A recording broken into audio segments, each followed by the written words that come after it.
to the series, When Will the Church Win? I'm your host, Ilelemwanta Nomaren. The Gospels and Acts are filled with examples of saints being persecuted by Jews for their faith. But things didn't get much better after the Roman conquest of the city in AD 70. Whereas Jews were respected for their age-old adherence to their ancestors' religion, Christians were the members of a new sect that Roman emperors looked at with suspicion. Thus, various emperors, like Decius, forced people to sacrifice to Roman gods on pain of execution, and many had to flee or lapse to escape the arm of the law. The period of the Tetrarchy in particular featured widespread persecution, scattering churches and dividing communities, with some of those who refused to submit, the confessors, excommunicating others who lapsed to comply with Roman law, the lapsi. Some might ask, why would God let the church go through all this persecution? Why were some emperors so insistent on it? How did Jehovah feel about those who submitted to the Romans? And so, to answer some of these questions, I've invited our spiritual analyst to discuss this matter. Thank you for joining us. So, I want to start off this discussion with you by just telling us a bit about, how did this persecution against Christians really start? All right, so the persecution actually began with Jesus Christ himself because, the founder of the Christian faith had faced the first real wave of attacks against the new ideology, with the Jews going as far as to kill him. And so we see the first fulfillment of what Christ said in Matthew chapter 11, verse 12, that the kingdom of heaven suffereth violence, and the violent take it by force. And then when Christ had risen again and handed the baton to the apostles to continue the preaching, a second wave of attacks was leashed against them, with apostles like Peter and Paul being imprisoned by the Jews in collusion with the Roman authorities. And this persecution went on till even the events you spoke about took place. Very good summary of these events. And what would you say about the persecution of Decius in AD 250 in particular? He made Jews get written proof of their sacrifices to Roman gods. Is this similar to the story of Nebuchadnezzar and the three faithful Jews? Absolutely. In most parts of the Bible, we tend to see this sort of situation play out in which we have the children of God under this Gentile sort of system that tries to impose pagan or secular principles upon them. And then the children of God have to actually fight back. And interestingly, this is what's happening now for those of you who are Christians that are watching. There are all kinds of distractions now that are trying to take our attention away from, reading the Bible and thinking about God's word.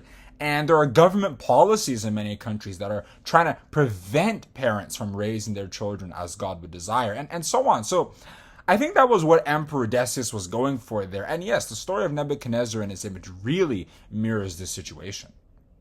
Yes, I certainly agree that Christianity is becoming a big challenge now.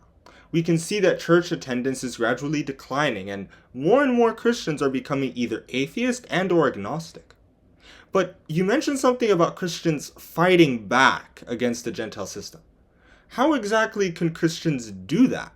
Did Christ not famously tell his followers to turn the other cheek in Matthew chapter 5, verse 39? No, you're mixing two things up. So turning the other cheek means that you won't retaliate.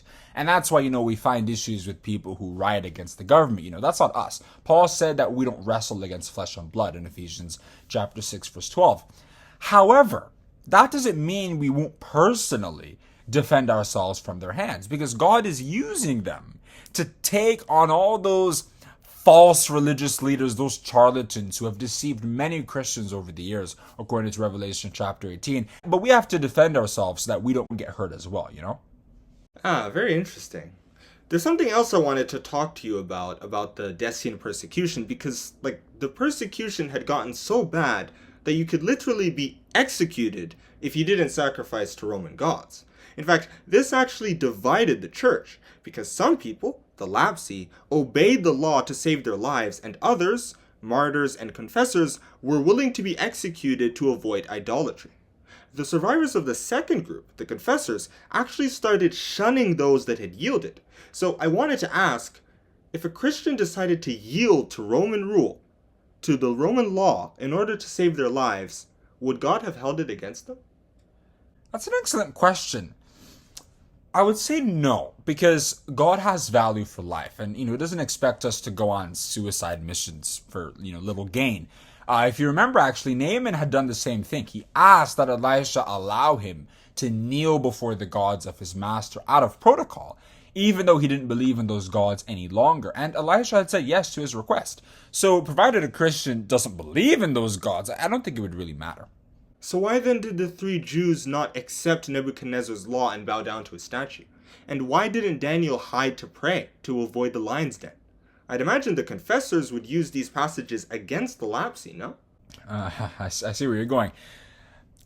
I see this as a person-to-person issue. So some may feel that such situations are their chance to spread the gospel and defend God's interests. And of course, God is fine with that, provided that they're not just using that to, I don't know, end their lives early or something, right? Because, there were some righteous people who were really fed up with how their world was. So, maybe they would orchestrate. So, not that. But others maybe remembered their families that they wished to come back to. Or maybe they wanted to continue spreading the gospel, which they couldn't do if they were dead. So that's why I said it's a heart issue.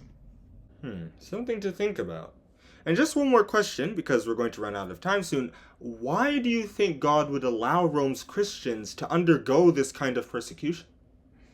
I think it was for the church to spread, to be honest. Because, the apostles were originally all huddling around Jerusalem. But God wanted Christianity to spread to all nations of the world. As Christ had even prophesied that, this gospel of the kingdom shall be preached in all the world for a witness unto all nations in Matthew chapter 24, verse 14. So, once the Jews really began to attack the apostles, they began to spread outward and preach to the Gentiles. And in fact, Paul had even said bluntly that your blood be upon your own heads. I am clean. From henceforth, I will go on to the Gentiles in Acts chapter 18, verse 6. So the persecution really allowed the gospel to spread. And also, generally, persecution is what grows a movement. No movement that you even read about in history grows without suffering. And Paul attested to this in Philippians chapter 1, verses 12 to 14, where he said that Christians who heard about his sufferings were emboldened to preach the gospel. So at the end of the day, all things work together for good, and the apostles themselves will be rewarded. So it'll all end well. All right then. Thank you so much for your insights. So viewers, you now know a little bit more about the heavy persecution that the early Christians faced. But we're by no means finished yet. The next episode will reveal the next big event that Christians faced that, believe me, changed the face of Christianity forever. So be sure to check that episode out to continue with us as we try to answer the big question, when will the church win? Thank you for watching, and we can't wait to see you in the next episode.